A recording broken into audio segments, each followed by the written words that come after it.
Okay, Assalamualaikum warahmatullahi taala wabarakatuh. So untuk hari ini teacher nak masuk topik baru iaitu topik 5 iaitu under title Metabolism and Enzymes. So boleh rujuk previous note yang teacher dah bagi untuk previous lesson. Okey, untuk topik ni sebenarnya kalau tengok nota teacher dah gabungkan dua-dua syllabus iaitu KSSM dan juga IGCSE syllabus. Dekat notes tu kalau awak perasan dekat bawah tu ada I mention KSSM, ada I mention IGCSE dan juga gabungan KSSM dan juga IGCSE. So boleh rujuk dekat situ lah. So untuk yang first, teacher akan mula dengan KSSM syllabus. So untuk KSSM syllabus, pelajar kena tahu yang pertama adalah define metabolism, apa dia metabolism, dan di bawah konsep metabolism ni ada dua jenis iaitu anabolism dan juga catabolism. Okay, so apa sebenarnya metabolism? So metabolism merujuk kepada all chemical reactions that occur in the living organism. Semua tindak balas kimia yang berlaku dalam organism hidup ni kita panggil sebagai metabolism. So antara contoh-contoh proses metabolism adalah yang pertama, proses the conversions of the food into energy in the form of ATP. So apa dia ATP? ATP adalah stand for adenosine triphosphate. So juga dikenali sebagai instant energy, energi yang kita boleh perolehi dalam bentuk yang paling mudah. So dia dalam bentuk ATP. Okay, and then the formation, proses pembentukan karbohidrat, protein, lipid and also nucleic acid. Yang ni kita dah belajar hari tu macam mana proses, remember condensation untuk proses pembentukan larger molecules or larger substances. Okay, for example, under subtopik karbohidrat, under subtopik protein, lipid, nucleic acid ada mention dekat sana. Okay, untuk penerangan tentang proses condensation yang melibatkan proses formation, pembentukan. And then tadi as I mentioned earlier, under metabolism ada dua jenis iaitu anabolism and catabolism. So anabolism adalah proses untuk pembentukan daripada smaller molecules. Kalau tengok kat sini smaller molecules, so dia akan bentuk larger molecule dengan kehadiran tenaga. So this process need energy or absorb energy. So example kat sini contohnya formation of glucose during process photosynthesis. So yang ni kita akan belajar dalam chapter plant nutrition nanti. So untuk catabolism pula terbalik, kontras dengan anabolism. So catabolism, C cut. Tu cara nak ingat senang lah. So daripada larger molecule dia cut into smaller molecule. So ataupun breaking down.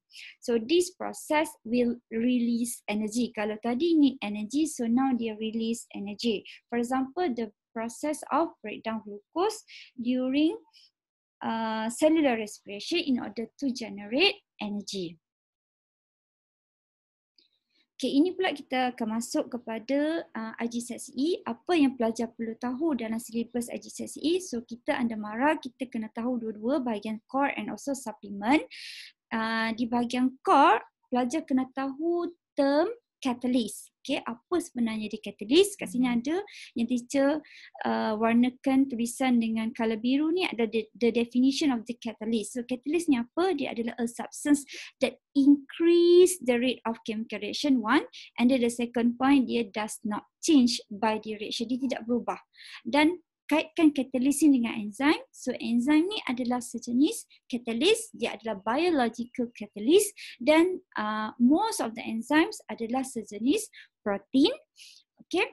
And then yang kedua, pelajar kena boleh terangkan macam mana, bagaimana dikatakan enzim ni memberikan peranan penting untuk speed up reaction. And then pelajar juga kena boleh terangkan tindakan enzim dengan boleh menerangkan konsep complementary shape. Okay, kalau awak baca notes teacher, ada teacher mention tentang active site kan. Okay, yang ni sebenarnya under supplement. Pelajar kena tahu under supplement apa dia shape, apa dia site pada enzim yang complement dengan substrate. Okay, so site tersebut kita panggil sebagai active site. Okey, untuk core tak perlu tahu tapi kita perlu tahu sebab kita ambil MARA, under MARA kita juga perlu tahu tentang bahagian suplemen.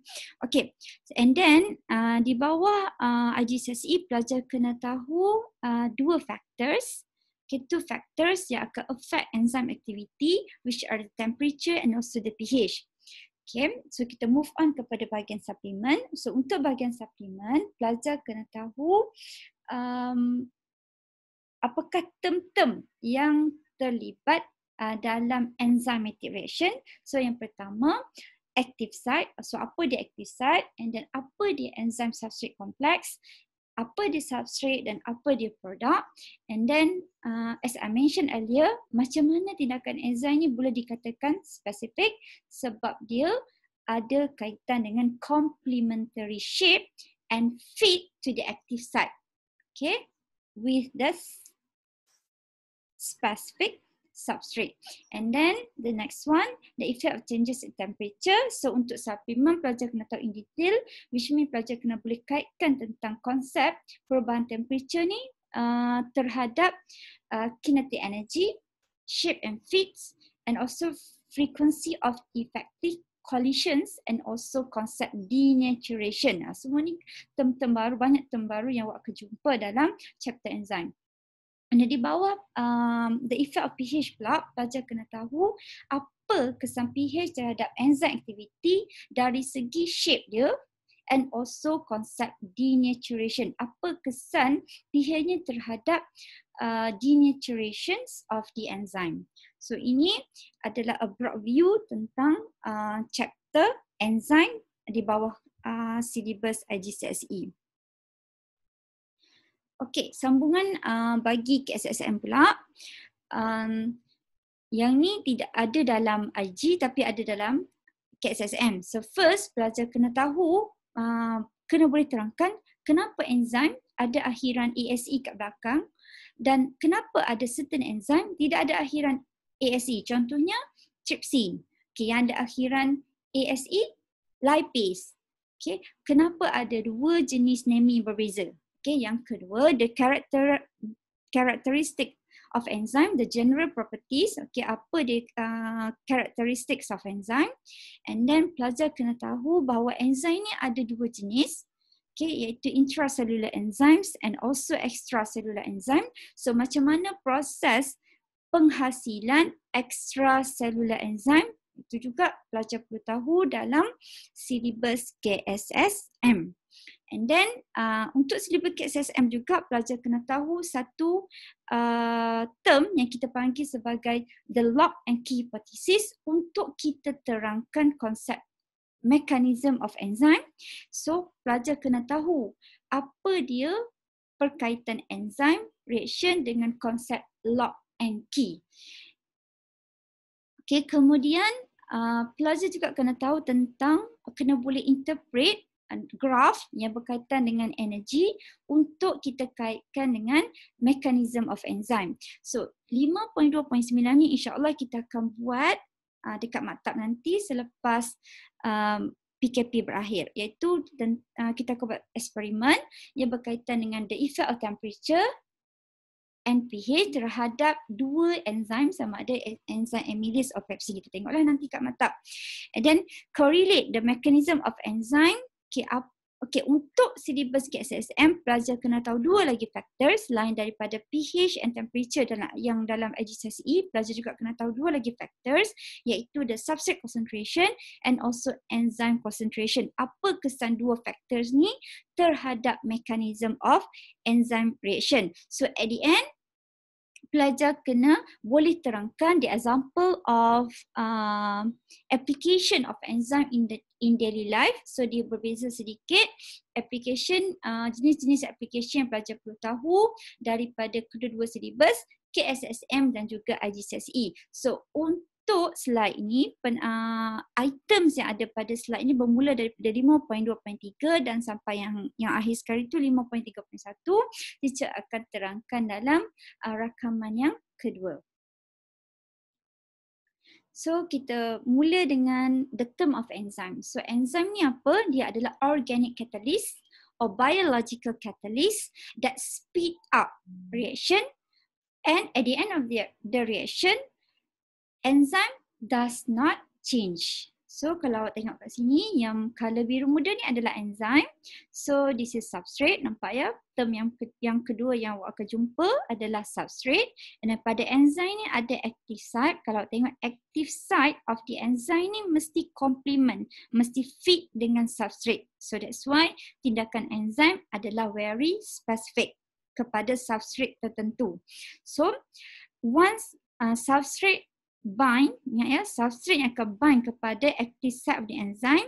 So dia akan bentuk gabungan enzyme dan substrate, kita panggil sebagai enzyme substrate complex. So kena boleh tahu term ini. And then at the end, apa yang berlaku adalah after the enzymatic reaction, kita akan produce satu bahan lain yang berbeza dengan substrate, kita panggil sebagai products. Okay, so ada 5 term. Okay, substrates, active site, enzyme substrate complex, and the last one is the products.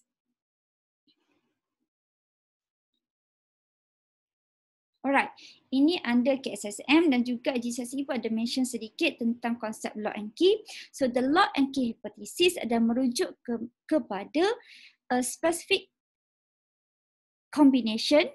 So macam mana key tu dia merujuk kepada substrate, macam mana key ni boleh fit dengan lock. So remember kunci dekat rumah, dekat awak punya locker tu. So untuk unlock dia perlukan kunci yang spesifik. So konsep key and lock ni kita boleh terangkan, kita boleh kaitkan dengan konsep macam mana enzyme ni dia mesti complement dengan substrate dia.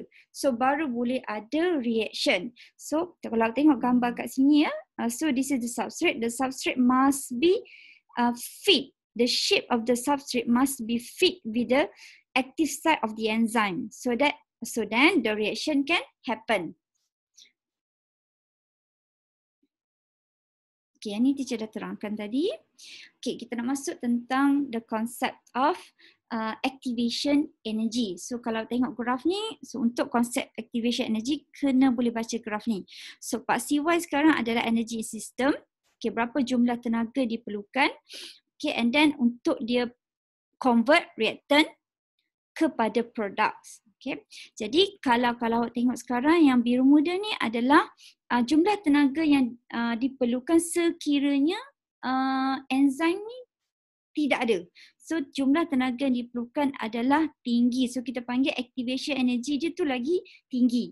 Okay, apa dia activation energy? Activation energy ni adalah energi yang diperlukan untuk kita break the bond of the substrate molecule. Remember substrate ni dia ada bond kan untuk yang menggabungkan substrate ni. Jadi so kita perlu pecahkan bond itu. So untuk pecahkan bond kita perlukan tenaga. Kita panggil sebagai activation energy. So dengan adanya enzim ni akan lower down activation energy yang sepatutnya diperlukan untuk pecahkan substrate tersebut.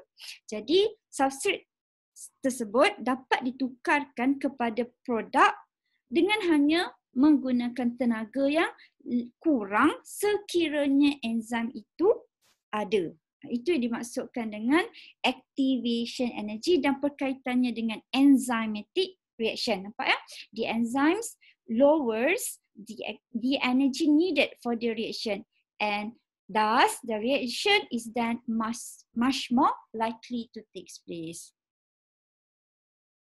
Jadi kita masuk kepada 4 factors affecting the enzyme activity. So ada 4 faktor, temperature, pH, substrate concentration, kepekatan substrate dan juga enzyme concentration or kepekatan enzim.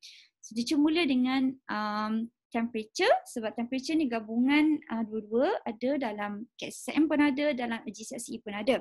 Untuk menerangkan tentang the effects of this factor terhadap enzymatic reaction, pelajar memang kena pandai baca graf.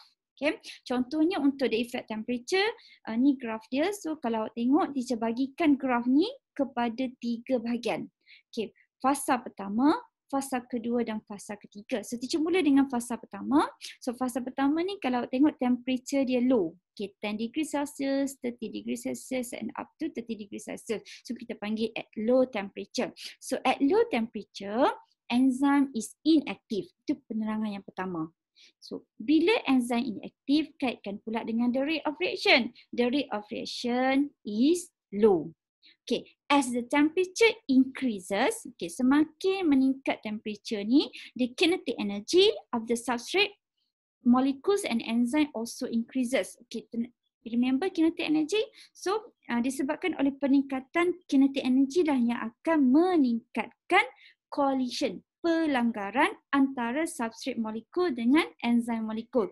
So kesan pelanggaran ini lagi tinggi mereka berlanggar, okay, enzim dengan produk berlanggar, lagi tinggilah chances untuk reaction boleh berlaku. So thus the rate of reaction will increases. So actually with every rise in temperature of 10 degrees Celsius, dengan setiap peningkatan 10 degrees Celsius of temperature, so rate of reaction akan double. Itu yang dimaksudkan dengan graf ni. Setiap kali meningkat 10 degrees Celsius, rate dia akan double. Okay, sampailah dia reach optimal temperature or optimum temperature untuk penerangan pada fasa yang kedua. Okay, at optimum temperature, enzyme ni, the rate of enzyme reaction kita panggil sebagai berada pada tahap maksimum. So, untuk enzyme dalam badan manusia, optimum temperature dia adalah around our body temperature, which is 37 degrees Celsius. Kalau tumbuhan dia berbeza, dia sedikit lower, around 25 degrees Celsius. So dia berbeza. Enzim dalam tumbuhan dengan enzim dalam badan manusia berbeza dari segi optimum temperature untuk enzymatic reaction tu berlaku. Okay, boleh? Selepas itu kita tengok kepada fasa yang terakhir, iaitu fasa ketiga. After reaching optimal temperature, any further increase in temperature will reduce. Okay, sebab bila semakin meningkat suhu sekarang, kalau tengok graf ni semakin menurun. Okay, apa maksudnya? Sebab bila suhu lebih daripada optimum temperature, enzim ataupun mula dengan 40 degree Celsius, enzim akan mula denatured. So untuk enzim kita tak guna istilah mati, tapi kita guna istilah denatured. So apa dia denatured? Adalah konsep denatured ni bermaksud enzim ni dia dah mula berubah conformation dia. Remember the 3D structure of enzyme dalam subtopic protein, dia dah mula ubah shape dia, dah mula berubah shape dia, di mana bila berubah sahaja shape enzim ni, apa yang akan berubah adalah the active site of enzyme. So active site of enzyme tu juga akan berubah. So bila dah berubah active site, of course dia active site ni sudah tidak lagi complement dengan active site pada substrate. So that's why there will be no longer reaction will takes place. So untuk konsep enzim ni berubah shape dia dan berubah active site pada enzim ni, so kita panggil sebagai denatured. Okey, ni gambar ni jelas untuk awak tengok macam mana, apa kesan, apakah yang dimaksudkan dengan denaturation of enzyme. Okay, let's see. So this is structure of the functional protein or enzyme. So selepas as the temperature increases, shape of enzyme dia mula berubah. Dia ada bond pada enzyme tu dah mula putus dan sebagainya, menyebabkan dia nampak gambar daripada gelungan macam ni, so dia terbuka. So bila bentuk seperti ini, active site dia juga akan berubah. So perubahan pada active site, okay, berasal daripada perubahan struktur protein ni kita panggil sebagai denaturation of the enzyme. So remember, enzyme adalah dalam bentuk tertiary structure. Okay, tengok ya. Enzyme atau tertiary globular protein, dia bentuk tertiary structure, iaitu gabungan antara beta pleated sheet and also alpha helix membentuk tertiary structure. Okey, kita masuk kepada efek yang kedua, iaitu the effect of pH pula. Apa pula kesan pH terhadap enzyme activity? Okay.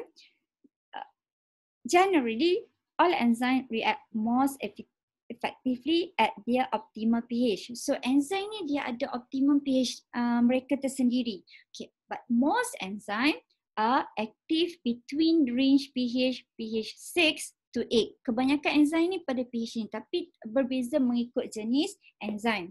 Okay, contohnya adalah enzim pepsin yang ada dekat perut kita. Okay, remember our stomach pH dia around 1 to 2, right? So dekat sini ada enzim pH. So enzim pepsin. So enzim pepsin yang ada dekat perut kita ni, dia akan work best pada pH around 1.5 to 2.5. So kalau kita ambil pepsin ni, kita letak dalam pH range 7, so dia tak aktif. Dia hanya akan aktif pada pH range 1.5 to 2.5. Okay. Begitu juga dengan trypsin dekat our duodenum. So remember ada belajar ni dalam chapter nutrition form 2. Okay. Trypsin ni pun sama. So trypsin ni dia akan work best dekat alkaline medium. Okay. So pH dia around 8.5. So pH ni dia berbeza mengikut jenis enzim. Okay, tengok ya.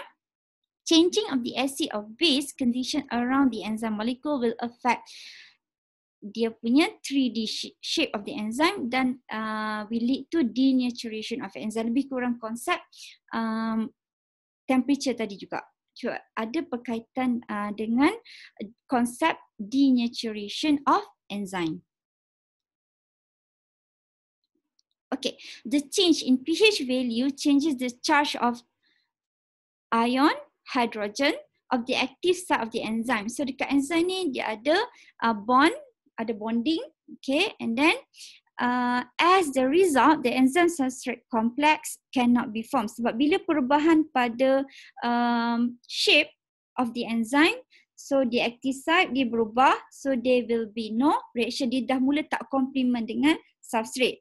Okay, when the pH of the environment return to the optimum level, the charge of the active will be restored. So that's why dia perlukan pH dia sendiri. The enzyme will return function to normal.